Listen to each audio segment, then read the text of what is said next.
Let's get down to business. Taking a look at Wall Street, Dow Industrials up 172 at 11,418. S&P 500 up 19 at 1,208. NASDAQ up 35 at 2,607.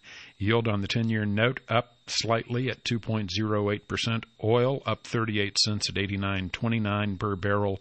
Gold down $44.20 at $17.79.30 per ounce.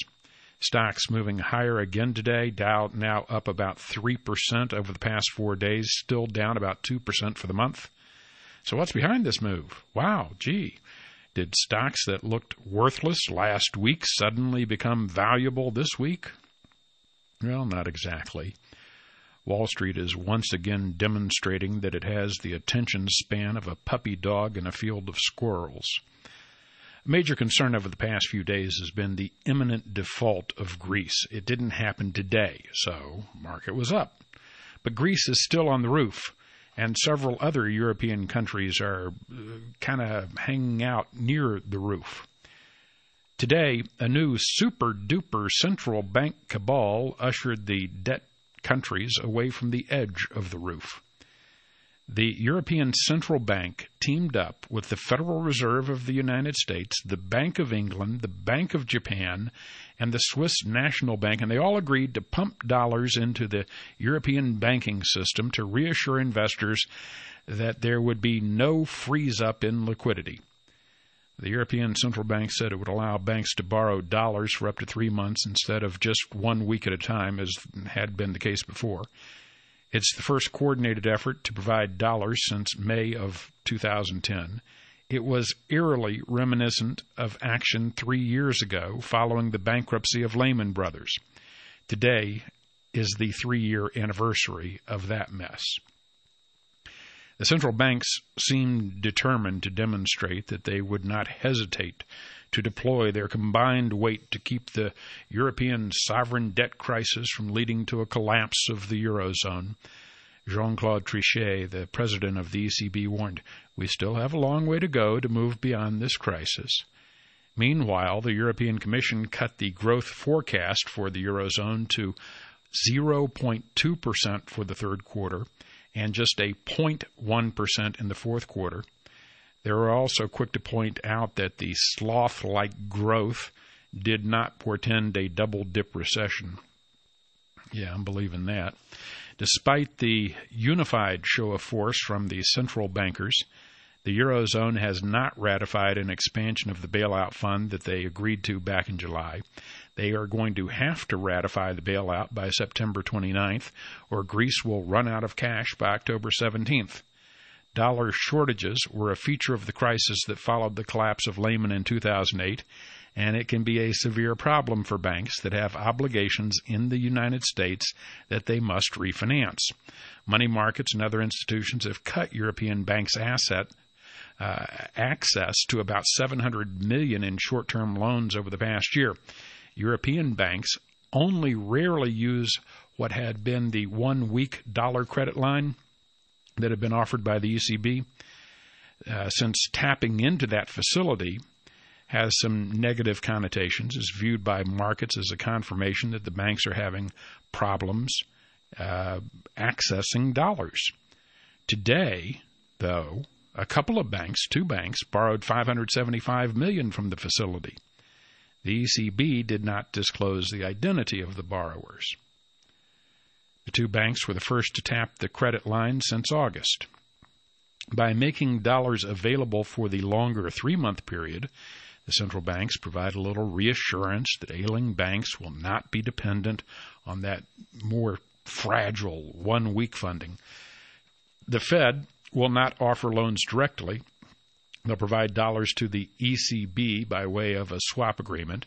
Borrowing banks supply some collateral in the form of bonds or other securities, but so far they've only used a fraction of the collateral on their books, so they have, in theory at least, unlimited access to cash, and kinda, sorta. Okay, we're getting a little technical here. Let me simplify. The markets realize Greece is going to default. That is somewhat priced in already. What happened today is to kick the can down the road for a little while longer and try to make sure that when Greece does default, that it doesn't tip over all the other dominoes on the board and result in a complete meltdown of everything European. Today's action by the five-nation super central bank cabal does not guarantee that we will avoid a meltdown. We can deal with that tomorrow, which just happens to be Quadruple Witching Options Expiration Day. Wow. So, today, the central bankers were doing what central bankers do. They were passing out money to their banker buddies. Woohoo! Free money! Maybe next week we'll deal with the collapse of Europe. 3 years ago, the House of Lehman collapsed like a house of cards. And if you thought the original was scary, just wait for the sequel. And don't be surprised if the sequel comes out with subtitles. The European debt problem has the potential to be much nastier than the collapse of Lehman Brothers. And there may be less consensus to avert the meltdown. The average citizen wonders why we're going to have to suffer for someone else's mistakes, especially Germans and other northern Europeans who are balking at helping countries like Greece, which they see as freeloaders, and then moving past the nationalistic divides. There's growing awareness that any bailout only benefits the bankers. I mean, we've seen this film before. And here in the U.S., are we willing to go through another round of bailouts? If Greece defaults, it won't be a one and done, despite the reassurances we heard today. Spain and Italy are too big to fail and too big to bail. The big French banks hold some 57 billion in Greek debt, 140 billion euros in Spanish debt, and almost 400 billion euros in Italian debt. The debt of the big three U.S. banks amounted to 39% of U.S. gross domestic product, while the total debt of the three largest French banks comprises 250% of French GDP. And don't forget that on top of that, you've got the derivatives contracts tied to both sovereign and private credit.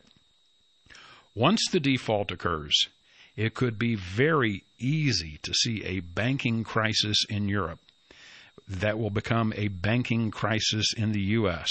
And if we have a banking crisis in the U.S. and Europe, it's a global crisis.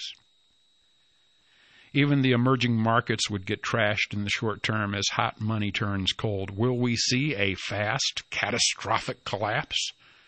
Or will we see a slow, drawn-out meltdown? I don't know. What have we seen? Well, this week we have seen a short squeeze heading into a quadruple witching session. And we've seen that one before.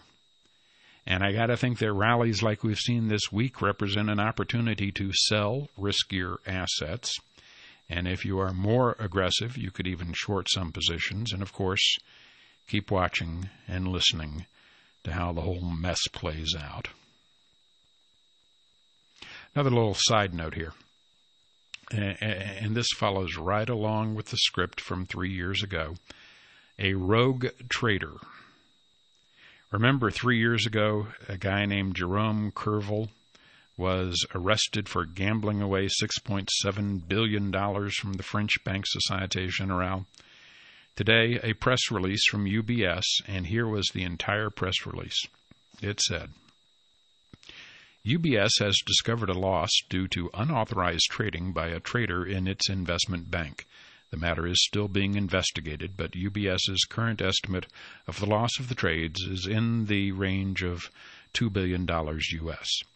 It is possible that this could lead UBS to report a loss for the third quarter of 2011.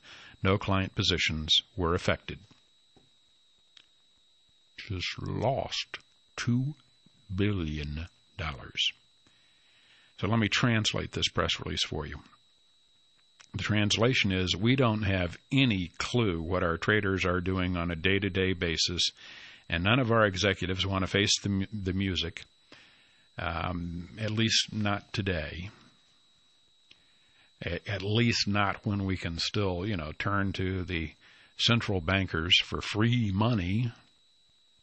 Now, here's the good news in this story. UBS can announce a $2 billion trading loss and not face immediate questions about its capital position. Here's a little bit of the bad news about this. The loss effectively cancels out the 2 billion Swiss franc, which works out to about $2.3 billion, saving that UBS had hoped to make in a cost-cutting program announced last month, in which it will axe 3,500 jobs. I wrote a book a couple of years ago. The title of the book is Eat the Bankers. It's available on Amazon.com and other online booksellers. Eat the Bankers. The title is Eat the Bankers. Are you starting to understand the title?